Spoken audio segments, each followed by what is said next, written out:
customer. And it is done in a interestingly different way than what it was done earlier. Or saves cost, I imagine, would be absolutely the fourth arm of innovation.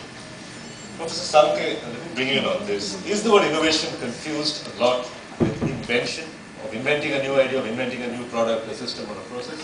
Yeah, quite a bit. I think currently, in fact, if you look at it from the academician's perspective, people have started focusing more on the product innovation, process innovation, or maybe position side. And now, very recent, again, people started talking about more on the paradigm innovations. Okay. So I'm definitely certain that I think. Is there another set of fancy words, paradigm innovation? Yeah, it looks like probably, but in a true sense, if we bring about that attitudinal change, and if you could really make that change in terms of mental framework of a human being, I think it would really give very positive results. Right. Let's bring in Banerjee as well. Banny, innovation is always not coming up with a brand new idea. Sometimes it can be an existing idea implemented. But let me take the example of either the future group or of Ekman in India.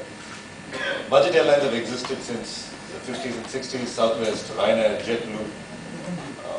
Simply implementing that idea in India made Air Ekman phenomenally successful. But it wasn't very innovative. It was innovation in the sense of the word.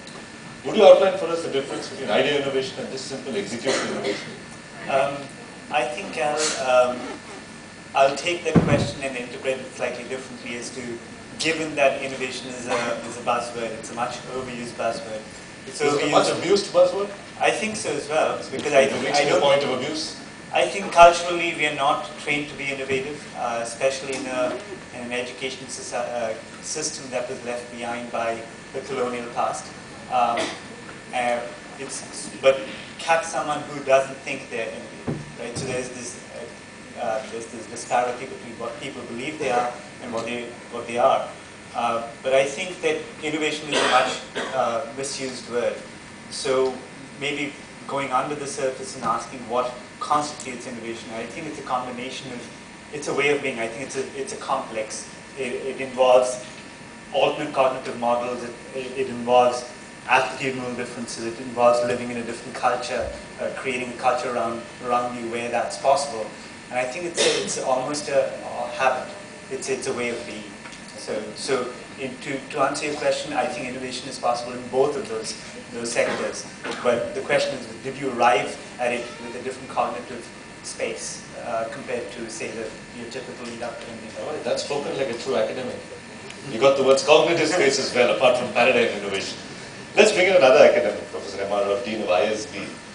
Professor, management schools over the last 30, 40 years have been creating efficient managers. And the definition of efficient management seems to be the doing of what needs to get done.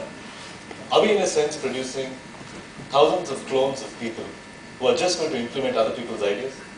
It was earlier, I might say, like that, but I think things have changed now. We at least want to believe that we are producing leaders and people who would innovate and who will bring about changes and so on. So I think we're partially successful in that, but we need to do a lot more.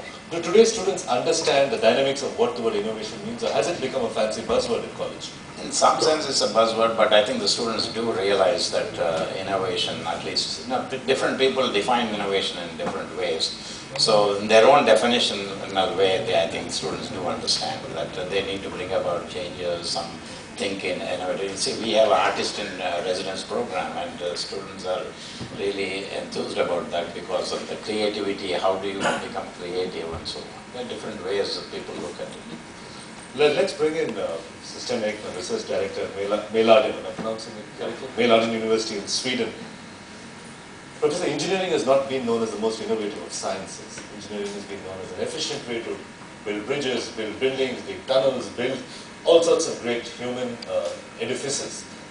How are you injecting creativity and innovation into a science that's as process-driven, as formula-driven as engineering? I think that engineers really have to be creative and innovative, and they are. But the education for engineers today perhaps had to be changed because there is so complex world we live in, and you have to take care of so many needs outside the engineering, for example, laboratories. you have to work with people outside. And if you work with other people, you have to combine the engineering competences and engineering program with people from psychology, from sociology, from business, from art, from design, and so on, and create a multidisciplinary team. I think that's a challenge for engineers. And the good engineering companies in the world, and also in the university, really combine these different competencies. Let me just say that for me is innovation necessary for all the evolution of our Earth, actually. So it's nothing new. It's really an old word, but we use it today. And I think it's important that we use the word of innovation because it has some challenge and gives opportunities for creating a better world. All right, so we have multiple definitions of innovation here. Excuse me. Some from the world of academia, some from the world of business. Let's put this question simply to Kishore Biyani once again. You employ a lot of MBAs, I'm assuming, in this business, in your retail arms and the other arms of the business that you do. Are Indian B schools delivering on the innovation quotient? Well, no, absolutely not. Okay, there's a startling answer for you. I think that's going to let these schools cat were among the created way back maybe 100 plus years ago. I don't know the exact when the B school as a definition got created. It was created for then, that era of capital economy, the agricultural economy, I think after the agricultural economy, the industrial economy, to basically allocate resources and plan something and manage resources. I think what we need in new economy currently is much different, and I don't think so. How is it different? Is it different in quality or in scale? I think it's the speed is a difference, imagination is a difference. I don't think so. These schools they put a lot of energy on making people imagine things, creating scenario planning, getting into something what is called cognitive science. I think these schools are only trained to look at numbers and allocate, and they can do that things very well. But that doesn't open up the humanities part of their thinking. So they use only one side of the brain, I would say. I think there are a bunch of students there who are going to fight with you shortly. We'll come to that in just a little while. That's an interesting point. Let me bring in Dr. Banny. Interesting point that Mr. Biyani is making about B schools, sort of encouraging reductionistic thinking of taking numbers and processes and managing that which exists instead of imagining that which doesn't. I think yesterday's session spoke about box 1, box 2 and box 3. Managing the present, forgetting the past and imagining the future, I think, broadly. You were talking about something like abductive thinking, which is not necessarily based on what exists or facts that exist. Would you tell us what this shift is all about, from reductionistic to abductive? Well, if you cast innovation in a framework where innovation is about creating new value and creating new paradigms, where a lot of the management paradigms were about capturing value, then a lot of your task is imagining and envisioning futures that you then make happen.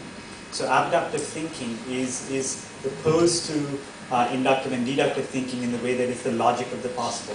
You imagine what scenarios. Does that mean, the logic of the possible? So it's, let's say that it's the kind of thinking that a detective might do when they have two clues that don't, with inductive and deductive thinking, they would not have a right to create a scenario that completely is explained by those two clues, but they come up with an array of possibilities that those clues might explain. And that's the kind of, that's a fundamentally different kind of thinking that designers are trained to do. Okay. Let me bring in Professor Salanti once again. You just heard Mr. Biyani say that perhaps B schools are not delivering on all fronts, especially on the innovation front. As an educator, how do you deal with this problem? That the constant pressure to create programs that foster innovation, at the same time you need to create a bunch of students who can keep things running. How do you reconcile these two? See, in the first place, I think we are quite used to what is being defined by the regulators and authorities and the universities. Okay. And our mindset is whatever the benchmark being set by them, let's stick to that. But nobody is really getting into a space wherein they are trying to think of creating their own benchmarks for people to follow. Nobody is stopping you to cross the framework defined by the regulators and create new own programs. Maybe in an autonomous mode, quite possible. And if you really take charge of your own future, it's quite possible that I think... within the restrictive sort of Indian regulatory environment where it doesn't allow privatization, it doesn't allow freedom to fix fees. Absolutely. It's possible to create these institutions, you think? Definitely. Still it's possible. See, if you try to probably surrender ourselves, just because there's some kind of notion being created by the government or other bodies, then it's a different story. While they are trying to do positive in their own sense, respecting that, but at the same time, if you could still create our own benchmark in different programs,